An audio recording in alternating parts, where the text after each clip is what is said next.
Once again, I've got 10 Midjourney prompts for you today. Simply type out your prompt, add a comma, and then these phrases to get the following effects. The first style is Terrigen, or Terrigen, not sure how it's pronounced, but it's basically a software that's used to generate landscapes. So you add a woman's face and it will still add the face in there, but it kind of tries to generate sort of like ground or something, some kind of element over her skin. But when you just switch to an actual landscape, like a beautiful waterfall in nature, you get a pretty good result. Mix it with a character like Mickey Mouse and you get something cool and different like this also. Mix it with another theme again, such as cyberpunk, and you get like a themed landscape based on what you've given it. So a pretty cool phrase to experiment with, in my opinion. Pop art, which is like some really basic, bright, colorful art. You imagine a woman's face, you get pretty much what you'd expect. Really simple, flat colors, but bright in your face. A really powerful phrase to add based off pop art from the 60s or onwards. Darth Vader, again, another great effect to him. Again, simplifying, flat, simple shapes and colors. Bright, beautiful waterfall in nature. A little bit more detail in this one in particular, but still got that really cool flat look. This would be great to use with, say, Vectorizer AI or something like that. Samurai warrior standing in front of Mount Fuji. Also looks pretty good. Another great use of that, how it has simplified some of the details. However, this is probably the most detailed sort of image in this particular phrase. In a modern family home, it actually still renders the home as it was, but applies the art to the home, which I think is a really cool use of modern family home in this instance, and it tends to have that effect with a lot of phrases. Next one is paper quilling, which is an effect with paper, has a very 3D look to it.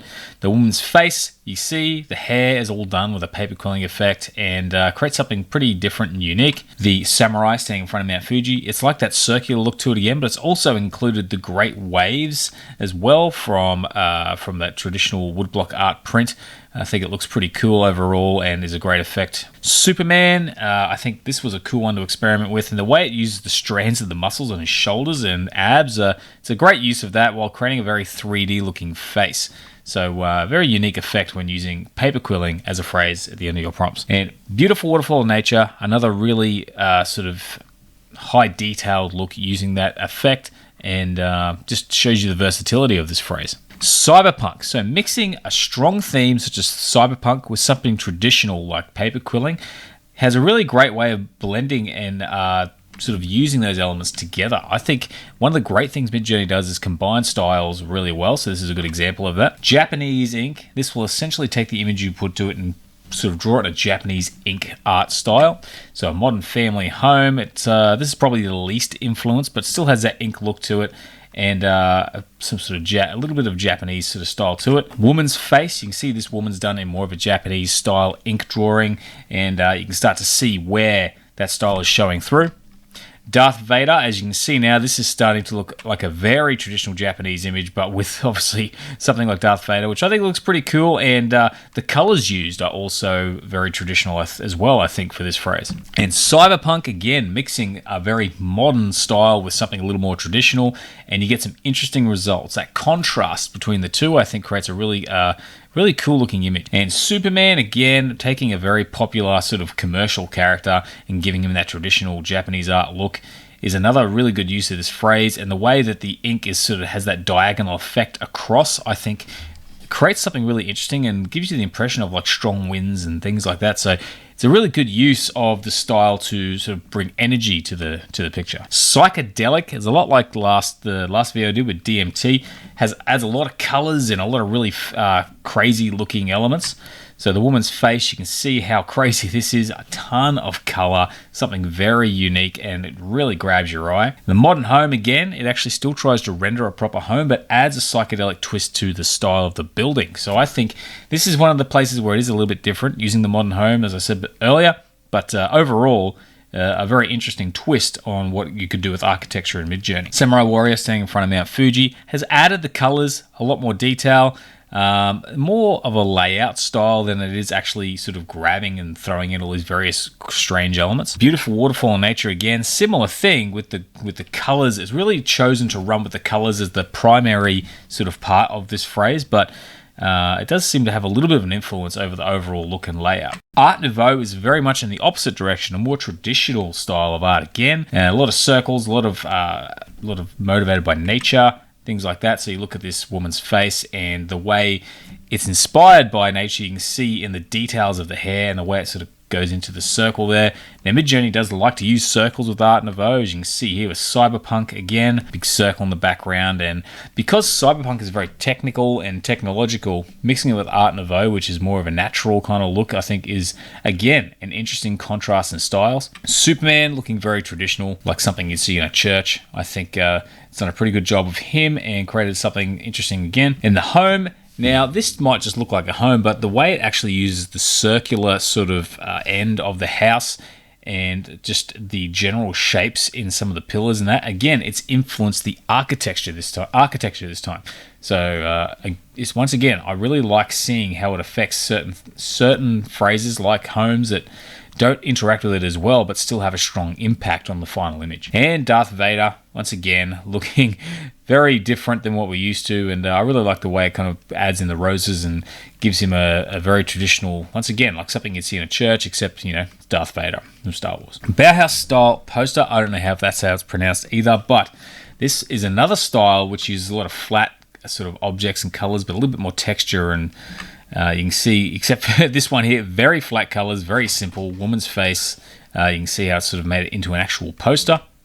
And it's sort of flattened this one a little bit with the Samurai Mount Fuji. It's still got a lot of detail, so it's a little less influence, but I do think it has still had some influence on the light and the shading. It's got a very sort of solid light structure to it in a lot of areas.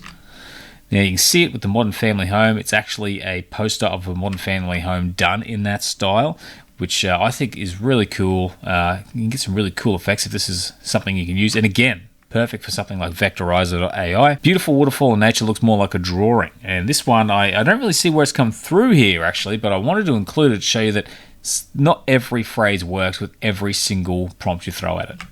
Once again, we've got Darth Vader. So the use of flat colors, the way it has that really strong warm tint to it, I think is very influenced by this style. Now, Hyper-neoplasticine is something completely different.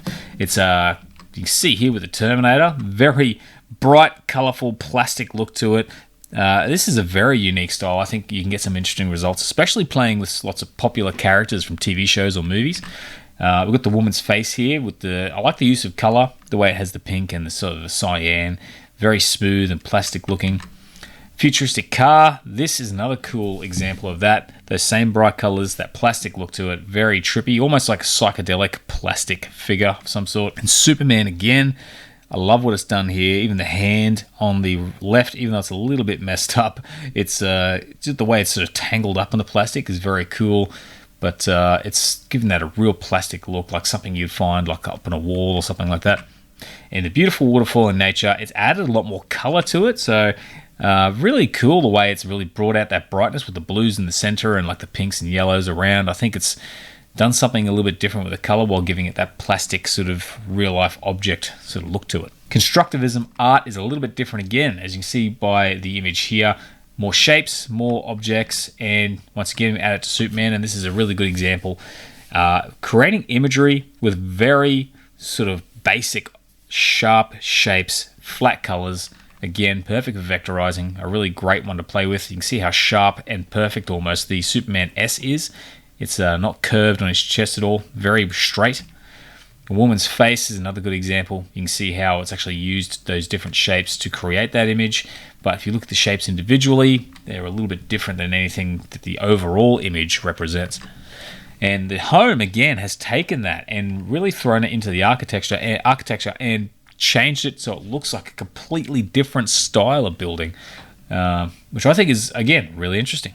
A beautiful waterfall in nature. You can see just how it's constructed that image with these different shapes, and I think overall a very interesting look. Now, mix it up with Cyberpunk. It's a little bit of a mix, but it's still present there. Something, once again, worth using contrasting styles to see what Midjourney is able to cook up. Patchwork collage. So there's a bit of a theme with the way we're using lots of shapes and cutout images and stuff in this, very present, but you can see it with the woman's face. It reminds me a lot of some of the other ones I've done, like the newspaper cutout, but again, just a very interesting effect, the way it pieces it together. Switch over to Cyberpunk and you get something extremely unique and different, and this one I find is very outstanding, very eye-catching. It's not like anything I've ever seen really rendered in Midjourney before. It's not so unique that it stands out, but it's definitely different. And the modern family home, again, it has used imagery of homes and people and that kind of thing mixed up to it and to create the image. I think this is a very cool artistic style to play with just about anything. The beautiful waterfall in nature, just a little mix of elements in certain areas and a different look. And Superman, again, different background. It looks like he's been pasted together with pieces of paper. And overall, it's a really flexible phrase that does some really interesting things with your images. Now, bonus is Pop Art by Roy Lichtenstein. I don't know, I'm butchering that name, but just wanted to put this as a bonus because we've already mentioned pop art, but the very distinct style of pop art here with the woman's face. Again, perfect for vectorizing, very flat, very colorful, but if you like this particular style, you'll find it very present. This picture of Bruce Lee, you can see how it's really ran with that style and kept it, and still managed to sort of catch his likeness to a degree, although he's looking a little bit more sort of built in this image. And the futuristic car, you can see how that's a bit different again, but that same style of drawing. It's very distinct. You can really nail down this style of drawing by mentioning this artist's name. And he's a big part of the pop art movement in the 60s. And the Incredible Hulk, again, that really comic book style, flat colors, but only a few colors. Really bright and eye-grabbing. And finally, modern home, pop art, you can see how it's added it to the house itself again, but very flat, bright colors, only a few colors, and very interesting look overall. But that's the video for today, guys. I hope you found some of those styles useful, and I've got more coming as usual. But otherwise, if you like the video, please consider giving it a like. Otherwise, hope to see you again soon. Have a great day.